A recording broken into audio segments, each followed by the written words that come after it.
Nous parlerons toujours de l'environnement, cette fois-ci avec vous, Raoul Steve.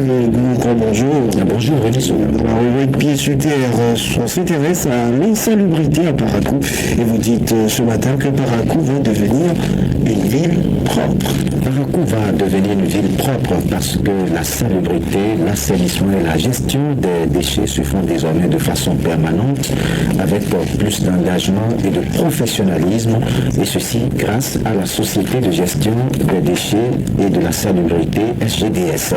Les agents recrutés par la société ont commencé depuis quelques semaines par désherber toutes les places publiques, tous les abords des voies bitumées. À cela s'ajoute le désensablement des voies revêtues, mais qui est aussi inscrit, dans leur cahier de charge. Tous les jours, ces voies seront balayées.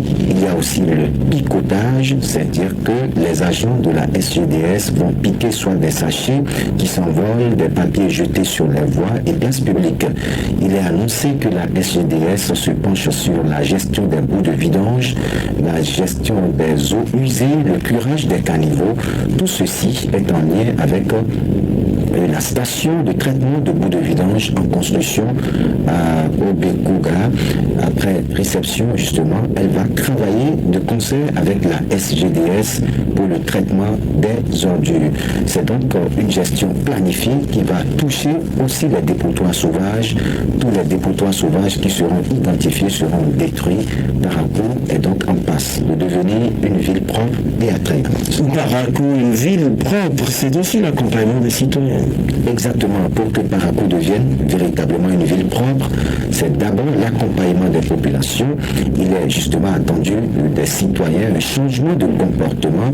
Les agents de la SGDS s'évertuent à rendre la ville propre à la grande satisfaction de tous. Mais si, après leur passage, des citoyens vont continuer à jeter des sachets, des papiers dans les rues, aux abords des rues, au niveau des places publiques, à boucher nos caniveaux d'ordures, c'est un comportement antipodique, c'est à l'antipode justement de ce que nous voulons.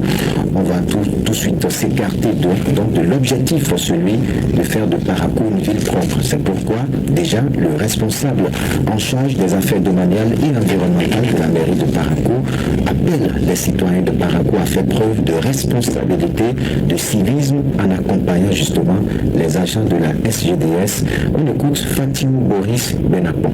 Nous, population, nous devons prendre conscience. Parce que même si c'est chez vous, si c'est dans votre maison et que vous recrutez du personnel pour mettre au propre votre maison et que quelque temps après les enfants viennent tout chambouler, ça ne va pas vous plaire. Donc à un moment donné, il va falloir observer de la discipline dans nos comportements. Il va falloir que nous suivons les consignes de la SGDS. Il va falloir que chacun fasse ce qui est de son ressort pour accompagner l'administration, pour accompagner la SGDS. Une chose est que la SGDS va s'occuper des voies, la SGDS va gérer les déchets, ils vont curer les caniveaux. Mais nos devantures, qu'en sera-t-il des devantures? Les devantures de nos maisons. Ce n'est pas la SGDS qui viendra balayer les devantures de nos maisons.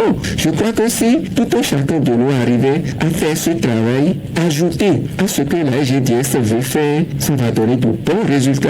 Et c'est à ça que nous appelons les populations. C'est vrai, René Soglo, que pour l'heure, la SGDS intervient d'abord sur les voies revêtues, mais les autorités annoncent l'intervention des agents de cette société au niveau des voies secondaires, des voies non revêtues. Et ceci va se faire en lien avec les élus, donc avec les populations. L'arrivée de la SGDS, ce sera donc la fin de l'insalubrité à Parakou si tout le monde s'implique. Et plus loin, ce cadre de la mairie de Parakou insiste sur l'éducation justement à l'éco-citoyenneté. C'est donc à juste titre parce que la semaine dernière, nous parlions déjà des villes durables. Une ville durable, c'est aussi une ville propre. C'est une dimension qui intègre parfaitement ce concept. Écoutons le plaidoyer du RAD de Parakou, Fatiu Boris Benapon.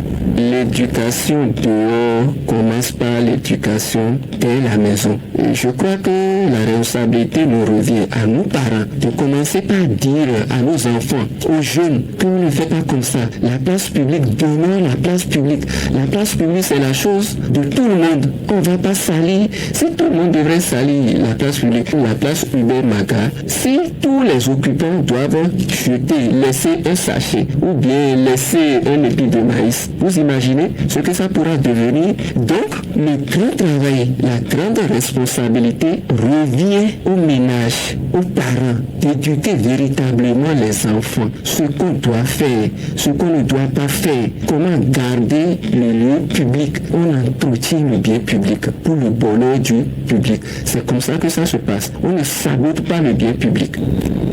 Alors, Raoul Steve Grougon, quel est l'intérêt de préserver la propriété dans une ville? La première raison est évidemment sur l'eau sanitaire. Pour éviter des maladies, une ville doit être propre. Lorsque ce n'est pas le cas, la saleté et les mauvaises odeurs attirent les bactéries et provoquent des maladies. Autre motivation pour préserver la propreté dans une ville, c'est l'attractivité. Une ville propre a forcément une meilleure apparence qu'une ville sale et mal odorante. C'est un meilleur niveau de vie pour les habitants, plus loin.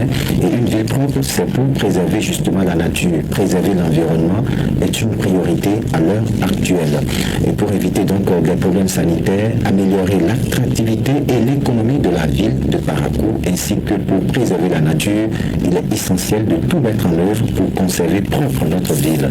L'autre chose, c'est que l'arrivée de la SGDS ne doit pas nous faire oublier nos propres initiatives, les campagnes de salubrité, le nettoyage de la déventure de nos maisons, des organisations de jeunes, des ONG, les groupes organisés doivent continuer à justement initier des campagnes de salubrité pour accompagner les agents de la SGDS, et la mairie doit maintenant installer des poubelles publiques au niveau des carrefours et places publiques. Voilà, merci à vous, Raoul Steve Grougon. Le revue s'enchaîne dans le grand diable de l'information. C'est un passé de